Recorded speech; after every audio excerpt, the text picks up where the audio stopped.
بسم اللہ الرحمن الرحیم۔ فیکٹیکل کے معزز ناظرین کو السلام علیکم۔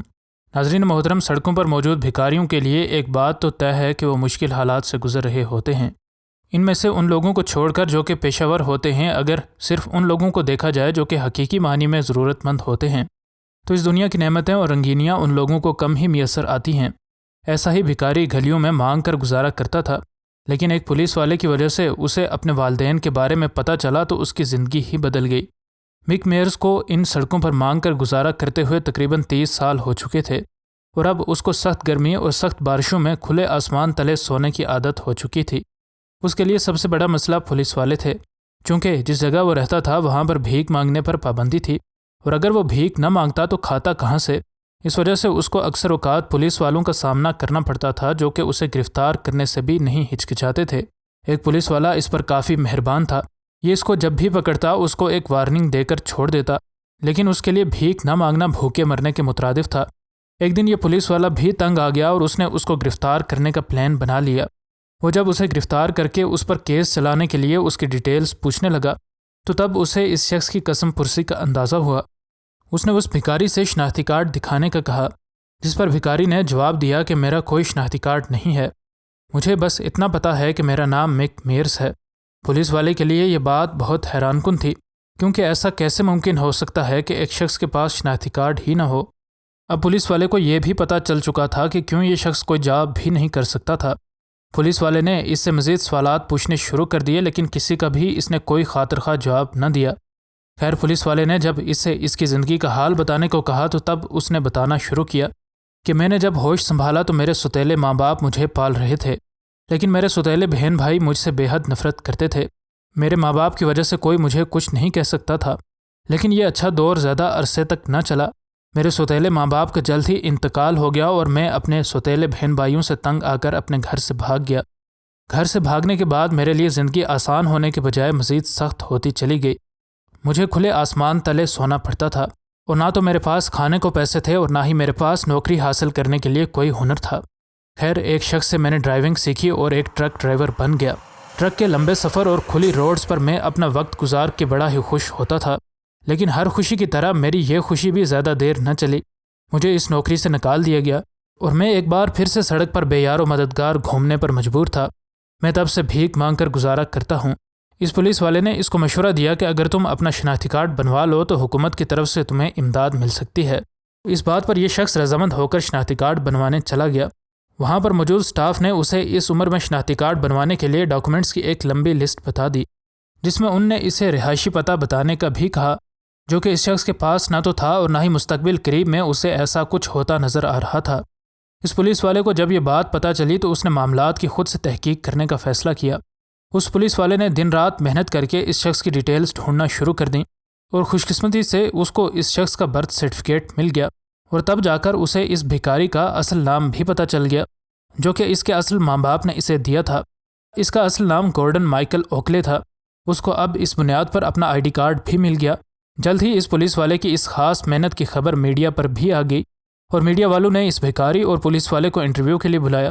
یہ خبر ایک پرائیویٹ انویسٹیگیٹر مارک ایسکنز تک بھی پہنچی، اور مارک نے اس بھکاری کی مکمل ڈیٹیلز ڈھونڈنے کا منصوبہ بنایا، کیونکہ وہ جانتے تھے کہ یقیناً یہ شخص خاص ہے اور یقیناً اس کی کوئی نہ کوئی فیملی آج بھی ضرور موجود ہوگی۔ اب اس پرائیویٹ انویسٹیگیٹر نے دن رات ایک کر کے اس بھکاری کے رشتہ داروں کی کھوج شروع کر دی، اور انہیں کیا معلوم تھا کہ اس کھوج کا نتیجہ ان کی سوچ سے بھی بڑا ہوگا۔ ایسکنز کو اس شخص کی اصل ماں کا پتہ چل گیا، جس کا نام مارین پولین اوکلے تھا۔ اس کی ماں کی بھی بڑی ہی دردناک کہانی ہے۔ اس کی ایک نیوی آفیسر سے شادی ہوئی، لیکن اس کے ساتھ نہ بن سکی، چنانچہ اس نے اس سے طلاق لے لی۔ طلاق کے بعد بھی اس کے حالات بہتر نہ ہوئے، اور بہت جلد ہی اسے پتہ چل گیا کہ اس کا بیٹا بھی تندرست نہیں ہے۔ اسے ڈاکٹرز نے بتایا کہ اس کے بیٹے کے معدے میں السر ہے۔ اب اسے ایک سخت فیصلہ کرنا تھا۔ اگر وہ اسے یعنی اس بھکاری کو اپنے ساتھ رکھتی تو اسے اس کو اپنے سامنے روز بروز موت کے قریب ہوتے دیکھنا پڑتا، اور اگر وہ اسے کسی امیر جوڑے کو اڈاپٹ کرنے کے لیے دے دیتی تو اس کا علاج تو ہو جاتا، لیکن اسے اپنے بچے کو خود سے ہمیشہ کے لیے دور کرنا پڑتا۔ اس نے اپنے بچے کی زندگی کے آگے اپنے جذبات ہار دیے اور اسے ایک امیر جوڑے کو گود دے دیا۔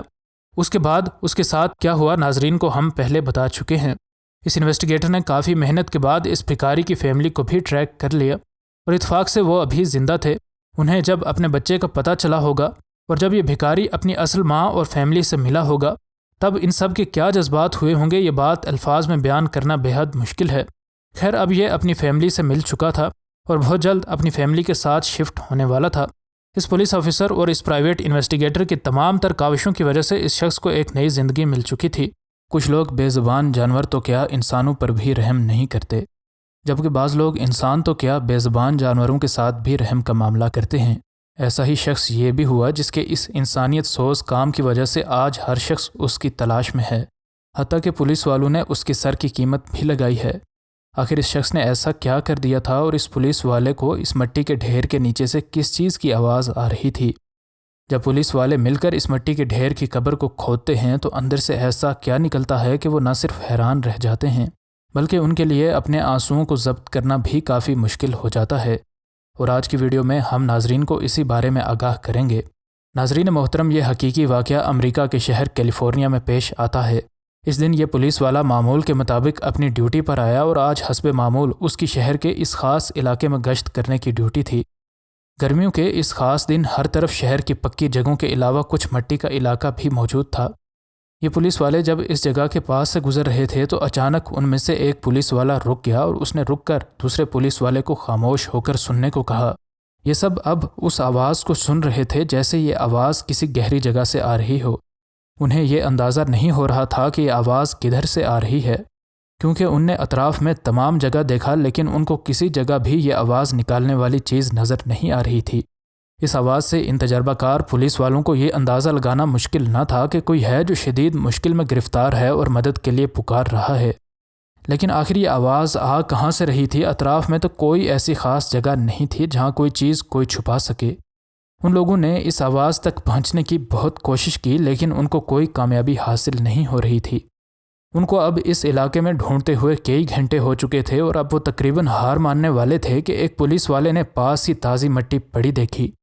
گھاس کے درمیان موجود اس مٹی کو دیکھ کر ان کے لیے یہ اندازہ کرنا مشکل نہیں تھا کہ حال ہی میں کسی انسان نے اس جگہ کھدائی کی ہے، لیکن مٹی کے نیچے کوئی چیز زندہ آخر کیسے ہو سکتی ہے اور کیسے وہ مدد کے لیے پکار سکتی ہے؟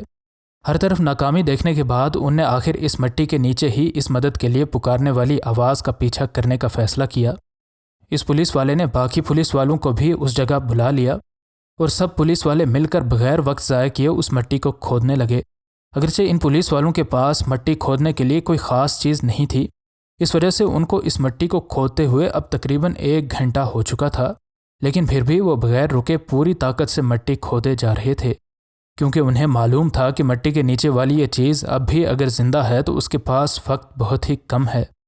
جب مٹی کافی ساری ہٹ چکی تو انہیں مٹی کے نیچے کوئی چیز حرکت کرتی ہوئی محسوس ہوئی، اور اس کے بعد انہیں جو نظر آتا ہے اسے دیکھ کر ان کے لیے اپنی آنکھوں پر یقین کرنا بالکل ویسے ہی مشکل ہو جاتا ہے جیسے ان کی اپنی آنکھیں آج ان کو دھوکہ دے گئی ہوں۔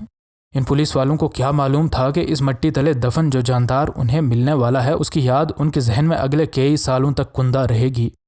جیسے جیسے یہ آواز اونچی ہوتی چلی جا رہی تھی ویسے ویسے ان کے دل کی دھڑکن بھی تیز ہوتی چلی جا رہی تھی۔ اس مٹی کے گڑھے میں ان کو ایک معصوم سا چھوٹا کتا جو کہ اپنی سانس لینے کے لیے بری طرح تڑپ رہا تھا ملا۔ مٹی کے اس گڑھے میں یہ معصوم بے زبان موت و حیات کی کشمکش میں موجود تھا۔ یہ بات واضح تھی کہ یہ کام کسی انسان کا ہی ہو سکتا ہے جس نے خود ایک مٹی کا گڑھا کھود کر اس معصوم بے زبان کو اس مٹی کے نیچے دفن کر دیا تھا۔ ڈھلتے دن کے ساتھ ان پولیس والوں نے بغیر مزید وقت ضائع کیے اس لاغر اور لاچار کتے کو فوراً سے ہسپتال پہنچانے کی کوشش کی۔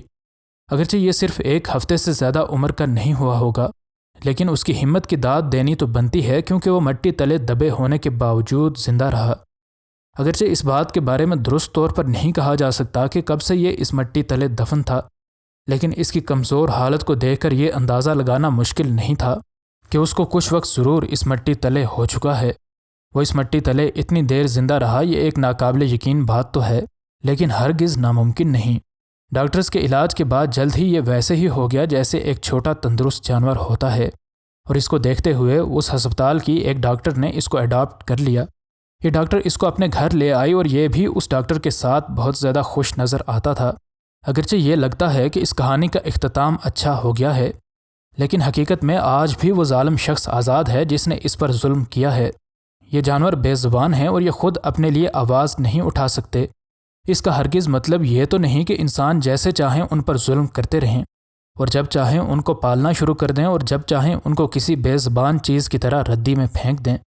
پولیس والوں نے چونکہ اس سارے معاملے کو خود سے دیکھا ہے، اس لیے وہ اس سارے معاملے میں خصوصی دلچسپی لے رہے ہیں، اور وہ شخص جس نے اس کو زندہ مٹی میں دفن کیا ہے اس کا نام بتانے والے کو $200 انعام دینے کا بھی اعلان کیا گیا ہے۔ مزید نئی ویڈیوز کے لیے ہمارے چینل کو سبسکرائب کر لیں۔ انشاءاللہ ملتے ہیں اگلی ویڈیو میں۔ فی امان اللہ۔